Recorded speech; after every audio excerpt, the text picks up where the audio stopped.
Hello and welcome back into Game Night on the Paladin Network. We're going to jump right into things here. Michael Sam has had somewhat of a firestorm. The last couple months of his life have been about as chaotic and well documented as any we've seen for any athlete in recent memory. After getting drafted 249th, the Kiss blew up and was all over all sorts of social media, news websites, television shows, everything like that. And then the saga of his trying to earn a roster spot for the St. Louis Rams, who drafted him with their 249th pick, enveloped most of the time on the Four Letter Network as well as other sports programs around the world. And then recently on Saturday, he was cut after making it down to the final 5 that were to be cut from the Rams roster, and then was not placed on the Rams practice squad and is now relocating to his home state of Texas, where he's been signed by the Dallas Cowboys to the practice squad. Chris, this has been absolutely chaotic. What's your take on the whole thing? First of all, kind of a personal rant. I've been reading, obviously, like you have, about Michael Sam for months. And in the last few days, I've been noticing ESPN articles kind of labeling Michael Sam, saying, Michael Sam striving to become the first openly gay athlete in the NFL. I don't really like that. I think Michael Sam is trying to become an athlete in the NFL. He's trying to make a roster. Like, he's on the practice squad of the Cowboys right now. His mission is to play football in the NFL. And after that, behind the scenes, I mean, like, yes, he's a homosexual player, and that doesn't really matter, I don't think. And I think it's ridiculous that the main focus, I understand why it's important, and I think it's good that he's got publicity and people are documenting this, because, you know, if the NFL becomes more accepting of other people, that's a great thing. But I don't think he should be labeled as that. That shouldn't be the first thing we talk about. We should talk about the 3 sacks he had in the preseason. Michael Sam sacking Johnny Manziel. Michael Sam's great career in college. Like, I think it's good that we talk about it, but it shouldn't be the primary focus. It shouldn't be how we think of him as a person, because in the end, it doesn't really matter. No, and I think you make a lot of great points, and I think Sam, first and foremost, considers himself to be a football player. I think the fact that he is technically the first homosexual player to be in the NFL on a practice squad or otherwise is secondary to him. He's a football player. He wants to play football, and that's what he's concerned about. And I think actually, I think most of the people around the NFL and even around a lot of sports networks, a lot of sports programming, have done a decent job. Well, you know, I'll say the teams around the NFL have done a good job. I'm not going to speak to other sports programs. But I think people around the NFL have done a very good job of making this a football decision. When the Rams let him go, they made it very clear that he was a good football player. He was good enough to make it down to those final 5 that were cut, but that ultimately he wasn't good enough to break what is a very deep 4-man rotation at defensive end in St. Louis. When the Cowboys signed him, they were very clear. He's a good football player. He can help us get better on our practice squad. So I think around the league, you're seeing everyone have the right attitude. It's just that everywhere else, all the other media outlets are really emphasizing the fact that he's a homosexual, and I don't think that's as important as the fact that he is a football player trying to make a roster spot, and I don't think he thinks it's that important either. Right.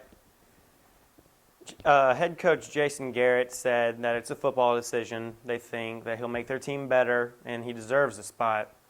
Do you think Jerry Jones, does this have anything to do with, Jerry wanting to be in the limelight, needing the limelight? I mean, you see the Dallas Cowboys stadium being the site of the Final Four. You see Jerry on TV. He's been on the league. He's been on lots of things, been on lots of commercials for the SEC network with Arkansas. Jerry likes to have a lot of attention around Dallas, and specifically around him, but mainly around Dallas. Is having Michael Sam maybe an attention ploy here?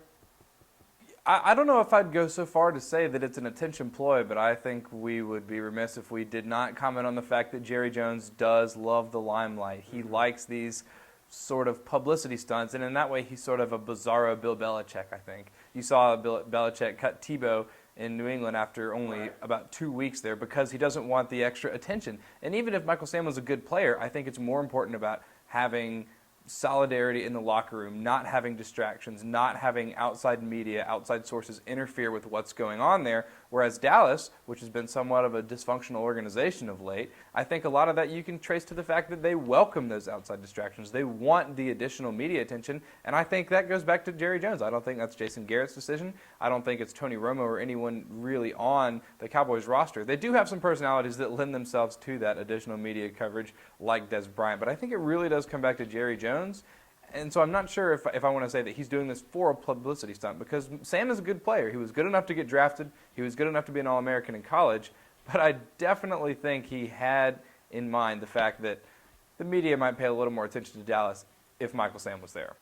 Yeah, no, I definitely agree. I think the best way to get media attention is to stop going 8-8 and losing in your final game to make the playoffs.